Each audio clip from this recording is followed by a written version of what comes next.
Dear students, कल अपन complex compound के IUPAC नामकरण की बात कर रहे थे। जब किसी कॉम्प्लेक्स कंपाउंड का आईयूपीएसी पद्धति में नाम लिखा जाता है, आईयूपीएसी सिस्टम में उसका नोमेनक्लेचर करते हैं, तो हमें उससे पहले ये देखना जरूरी है कि वो कॉम्प्लेक्स कंपाउंड किस टाइप का है। यानी कि उस कॉम्प्लेक्स कंपाउंड में क्या कोई सिंपल आयन प्रेजेंट है, क्या उस कॉम्प्लेक्स कंपाउंड में कॉम्प्लेक्स आयन पॉजिटिव आयन के रूप में है, क्या उस कॉम्प्लेक्स कंपाउंड में जो कॉम्प्लेक्स आयन है वो नेगेटिव आयन के रूप में है। तो स्टूडेंट्स, यदि किसी कॉम्प्लेक्स कंपाउंड में पॉजिटिव आयन कॉम्प्लेक्स आयन के रूप में है या उसमें कोई सिंपल आयन नहीं है, तो हम ये ध्यान रखेंगे कि लिगेंड का नाम पहले लिखेंगे। वो तो सभी में लिखते हैं, चाहे नेगेटिव आयन हो उसके ऊपर, लेकिन यहाँ मेन जो हमें ध्यान रखना है वो ये है कि मेटल के नाम में कोई परिवर्तन नहीं करेंगे। यदि कॉम्प्लेक्स आयन में कोई सिंपल आयन प्रेजेंट नहीं है और उस पर प्लस चार्ज है, तो लिगेंड का नाम पहले, मेटल का नाम बाद में, और मेटल के नाम के बाद उसका ऑक्सीडेशन नंबर रोमन में लिख देते हैं। यदि कॉम्प्लेक्स आयन में प्रेजेंट, कॉम्प्लेक्स कंपाउंड में present complex ion negative ion है, तो वही सिस्टम लिगेंड का नाम पहले, मेटल का नाम बाद में। लेकिन यहाँ ये ध्यान रखना जरूरी है कि मेटल के नाम को 8 पर समाप्त करके लिखते हैं और फिर उसके बाद उसका ऑक्सीडेशन नंबर छोटे ब्रैकेट में लिख दिया जाता है। और फिर लास्ट में अपन किसी भी जो भी है कॉम्प्लेक्स कंपाउंड, उसके सिंपल आयन का नाम, अगर वो नेगेटिव आयन के फॉर्म में है कॉम्प्लेक्स आयन, तो पॉजिटिव आयन का पहले नाम लिखेंगे, और यदि कॉम्प्लेक्स आयन पॉजिटिव आयन के फॉर्म में है तो नेगेटिव आयन का बाद में नाम लिख देंगे। ये सारे कॉमन रूल्स हैं जो अपन किसी कॉम्प्लेक्स कंपाउंड के नोमेनक्लेचर में यूज लेते हैं, जिनका रिटर्न आपको लिखित जो नोट्स हैं आपको मिल जाएंगे। तो उससे पहले नोमेनक्लेचर ऑफ कॉम्प्लेक्स कंपाउंड को, जैसे मैंने कल लास्ट बताया था, कल लास्ट वीडियो में, कल जो मैंने वीडियो आपको दिया उसमें मैंने बताया था किस तरह से कॉम्प्लेक्स कंपाउंड का आईयूपीएसी मेथड में नोमेनक्लेचर किया जाता है। उस कॉम्प्लेक्स कंपाउंड के नामकरण को समझने के लिए ज़रूरी होता है कि हम लिगेंड का आईयूपीएसी नामकरण कैसे करते हैं। लिगेंड का जब नाम लिखेंगे तो किस तरह से उसके नाम लिखे जाएंगे, सेंट्रल मेटल के नाम में कैसे परिवर्तन किया जाएगा, ये समझना जरूरी है। तो लोग स्टूडेंट्स, अपन लिख सकते हैं नोमेनक्लेचर ऑफ लिगेंड्स।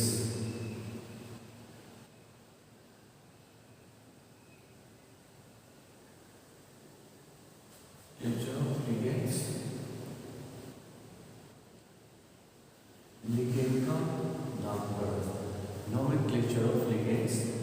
तो स्टूडेंट्स, यहाँ पे आप ध्यान रखोगे, लिगेंड का आईयूपीएसी पद्धति में नाम जब लिखेंगे कॉम्प्लेक्स कंपाउंड का नामकरण करते समय, तो लिगेंड के लास्ट में जो वर्ड आईडीई आ रहा है या फिर एटीई आ रहा है, उसके ई को हटा के आईडीई आ रहा है या फिर एटीई आ रहा है लिगेंड के नाम के लास्ट में, तो इसके ई को अपन हटा देंगे यहाँ से और प्लस कर देंगे ओ, तो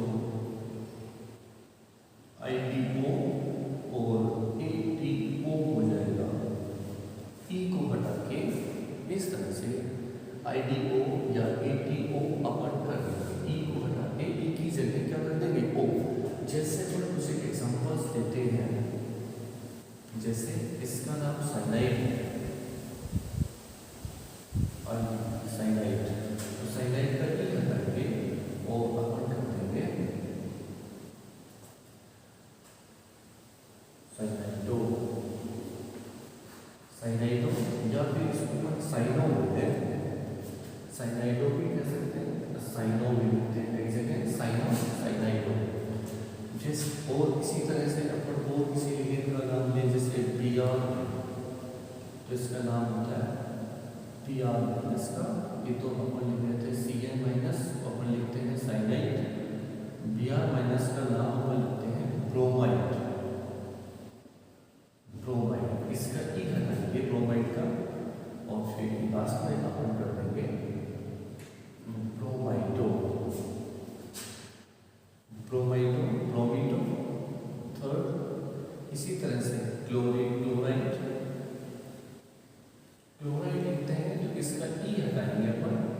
माइनस की हटा देंगे और प्लस क्या कर देंगे ओ, तो यहाँ पे इसका नाम लिखेंगे क्लोराइडो। ओके, इसी तरह से अगर फ्लोरो है F माइनस फ्लोराइड, फ्लोराइड है इसका माइनस ई करके प्लस ओ कर देंगे फ्लोरो फ्लोराइडो।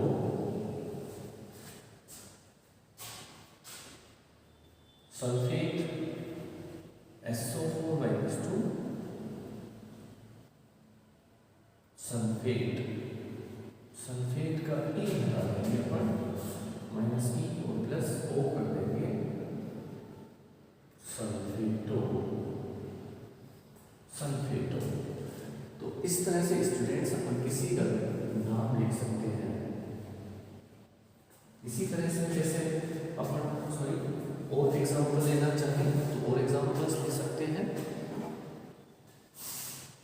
नोमेनक्लेचर। जैसे मान लो मैं एग्जाम्पल लेता हूँ ऑक्साइड, इसको मैं लूँगा ऑक्साइड, तो इसका ये ई है इसको माइनस कर देंगे प्लस ओ, इसका नाम हो जाएगा ऑक्साइडो। इसी जैसे अपन लिखते हैं O2 माइनस 2 और ऑक्साइड, तो इसका भी ई हटा देंगे माइनस ई और ओ प्लस ओ पर ऑक्साइडो और ऑक्साइडो। ओके, इस तरह से हम किसी भी लिगेंड का IUPAC सिस्टम में नेम लिख सकते हैं। ओके, अब जैसे कुछ एक अगर फर्स्ट तो ये क्या करना है अपने को कि IDE ATE है तो E को हटा के O कर देंगे। ये कुछ एक आवश्यक लिगेंड्स के लिए है, इसको आप नोट डाउन कर सकते हो। बाकी इसके अलावा जो भी लिगेंड्स हैं उनके नेम आपको दे दिए जाएंगे। ओके, अब सेकेंड पॉइंट अपन लेके चलते हैं लिगेंड की नोमेनक्लेचर से रिलेटेड। तो स्टूडेंट्स आप देखोगे जैसे सेकेंड पॉइंट अपन लेके चलते हैं जो न्यूट्रल लिगेंड्स होते हैं, उदासीन लिगेंड।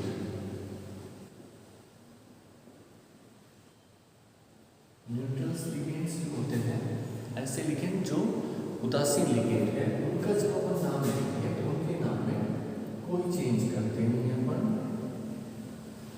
जैसे NH3 उदासीन लिगेंड है, उसका नाम जो है वो वही रहेगा लिगेंड के फॉर्म में, इसका नाम है एमीन, इसको एमीन लिखा जाता है एमीन। H2O है, इसको एक्वा लिखा जाता है aqua. H2N bond NH, CH2 bond CH2 bond NH2। इसका जब अपन नाम लिखेंगे तो इथाइलिन डाइमीन, यही नाम लिखा जाता है शॉर्ट में से EN लिख देते हैं, इसका नाम होगा ethylene diamine, ethylene diamine. Okay, इसी तरह से और भी कोई लिगेंड है तो उसका नाम लिख दिया जाता है। कार्बोनाइल है CO, इसको कार्बोनाइल फिक्स, इनको इन्हीं नामों से जाना जाता है। ओके, ये थे कुछ एक न्यूट्रल लिगेंड जिनके नाम लिखे जाते हैं, इनको आप नोट डाउन कर सकते हो। उसके बाद मैं कुछ लिखता हूँ पॉजिटिव, आवश्यक लिगेंड से थर्ड आप लेते हैं positive chargeable ligands. Positive chargeable ligands जो है जैसे NO प्लस लेते हैं अपन फर्स्ट, तो इसको अपन लिखेंगे नाइट्रोसिल, नाइट्रोसिलियम भी लिखते हैं, नाइट्रोसिलियम नाइट्रोसिन कह सकते हैं, नाइट्रोसिन भी कह सकते हैं, नाइट्रोसिनियम भी कह सकते हैं। इसी के अलावा सेकेंड H2N और NH3 प्लस, हाइड्रोजीनियम,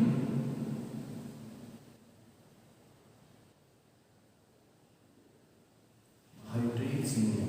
ओके, इस तरह से हम इनके नाम लिखेंगे और उसमें उदासी लिखेंगे, जो नाम लिखे उसमें पीरियडिंग को भी आप ऐड कर सकते हो। बाकी जो लिस्ट है वो मैं आपको दे दूंगा लिगेंड्स की, और आप बुक्स वगैरह से भी आप कहीं से देख सकते हो, जो लिगेंड्स के नेम जहाँ पे लिखे हुए हों आप उनको अच्छे से रीड कर लोगे, जिसके ऊपर पूरा नोमेनक्लेचर डिपेंड करेगा।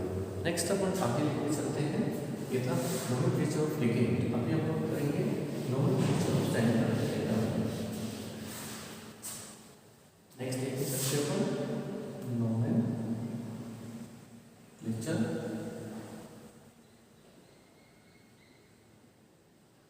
Nomenclature of central atom.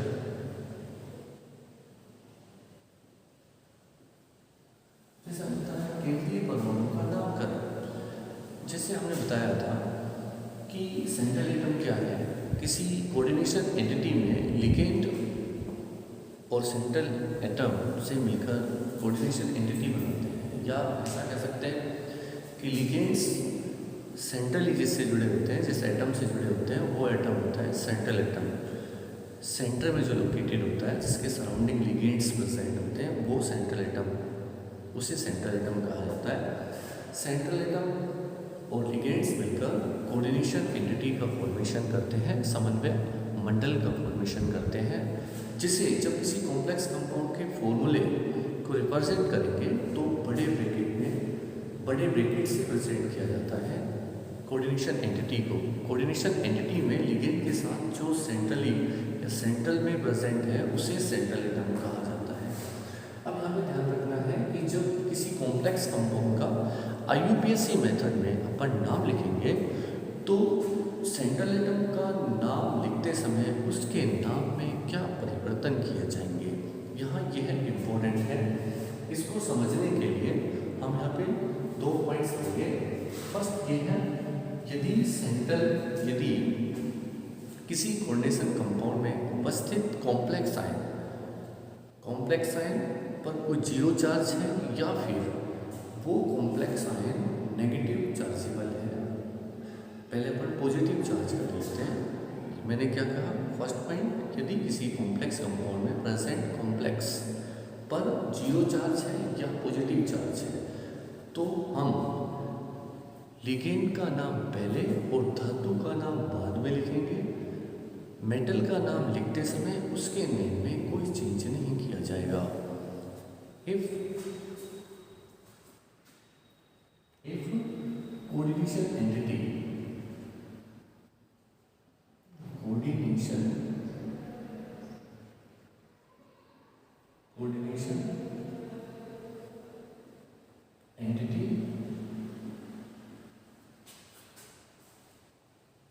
is neutral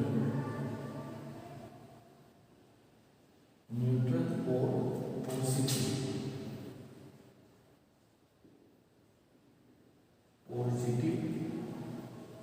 chargeable. If coordination entity is neutral or positive charge है, तो अगर ऐसा है तो लिगेंड का नाम पहले लिखकर मेटल का नाम बाद में लिखेंगे, और